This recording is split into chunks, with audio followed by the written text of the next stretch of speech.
The CIA has overthrown at least 7 democratic governments you've never heard of. From Guatemala's burned villages to Chile's stadium executions. This is the real American exceptionalism they don't teach.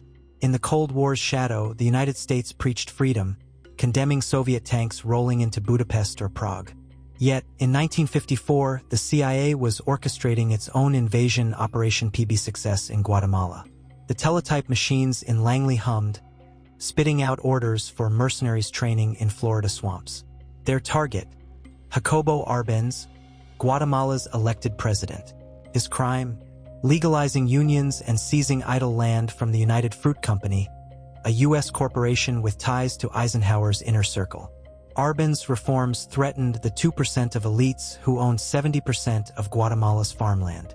United Fruit's lobbyists branded him a communist, and the CIA moved in. Radio propaganda flooded the airwaves, accusing Arbenz of Soviet allegiance. Mercenaries crossed from Honduras, backed by U.S. pilots dropping leaflets and bombs. Arbenz fled, and a military junta took over. The teletype fell silent, but the screams of dissenters filled Guatemala's jails. The pattern wasn't new, but it was perfected in Chile, 1973. Salvador Allende, another elected leader, nationalized copper mines, costing U.S. firms like Anaconda and Kennecott $500 million a year. Nixon's response was blunt. Make the economy scream. The CIA funneled millions to anti-Allende newspapers, trucker strikes, and paramilitary groups. Declassified cables show Kissinger's marginalia. No concern for human rights. On September 11th, fighter jets, some supplied by the U.S., bombed La Moneda Palace. Allende died rifle in hand. General Augusto Pinochet seized power, and the U.S. Embassy looked the other way as 40,000 Chileans were herded into soccer stadiums. Prisoners' fingernails scraped concrete walls in interrogation rooms, their screams drowned by loudspeakers blaring, "Those were the days." U.S.-supplied cattle prods crackled in the hands of Pinochet's torturers. A survivor, Maria, later whispered her story to a journalist. She was 19, a student, dragged from her Santiago apartment.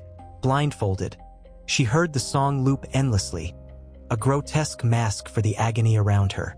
"They wanted us broken," she said. But the music was worse than the shocks. Her voice cracks when she recalls the soldier who slipped her water, muttering, "This isn't what I signed up for."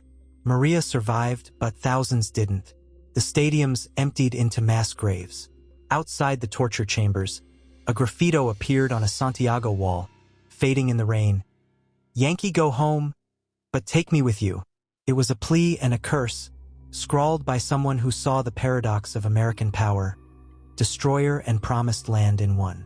Chile's coup wasn't just a local tragedy. It was a blueprint. The CIA's Jakarta method took root after Indonesia's 1965 massacre, where U.S.-trained death squads killed 500,000 alleged communists. CIA manuals, later declassified, were found in Jakarta's military offices, detailing neutralization techniques. Chile's success inspired the playbook: destabilize, demonize, destroy.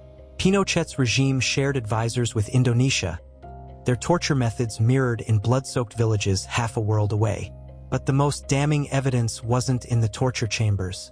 It was in the boardrooms. In 1972, ITT Corporation, a U.S. telecom giant, drafted a memo urging Nixon to prevent Allende's inauguration by any means. The document, later leaked, outlined bribes, strike funding, and coup logistics. ITT's executives met CIA operatives in Washington hotels, their typewriters clacking out plans to choke Chile's economy.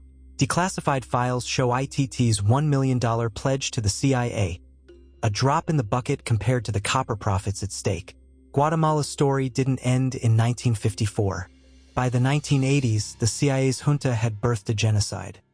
U.S.-backed death squads torched 600 Mayan villages, leaving ash and bone where homes once stood. Reagan, meeting dictator Efren Rios Montt in 1982, called him a man of great personal integrity.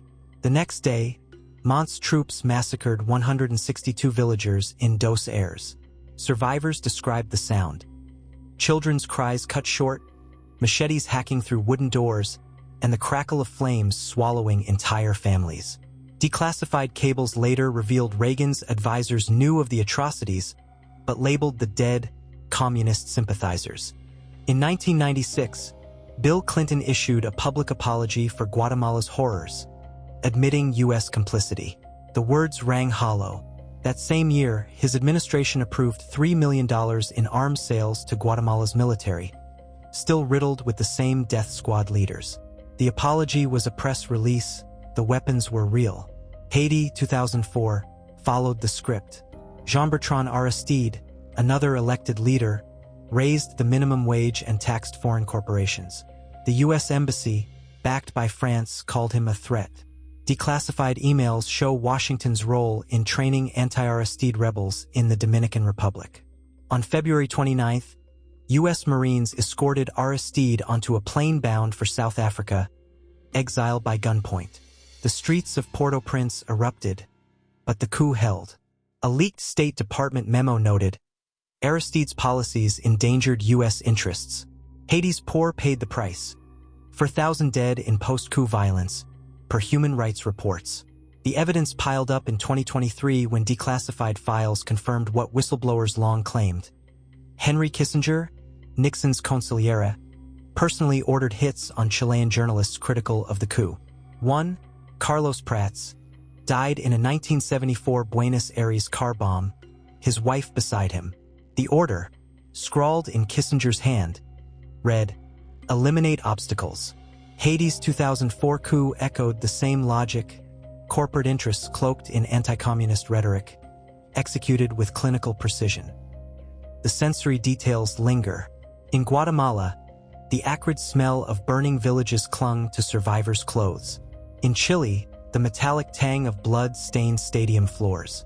In Haiti, the hum of U.S. helicopters faded as Aristide's plane lifted off, leaving a nation in chaos. The documents, yellowed CIA cables, ITT memos, Kissinger's notes, sit in archives. Their ink faded but their weight undiminished. From Guatemala to Chile to Haiti, the playbook never changed. Elected leaders challenged U.S. prophets, so the CIA branded them enemies. Mercenaries trained, economies collapsed, and bodies piled up.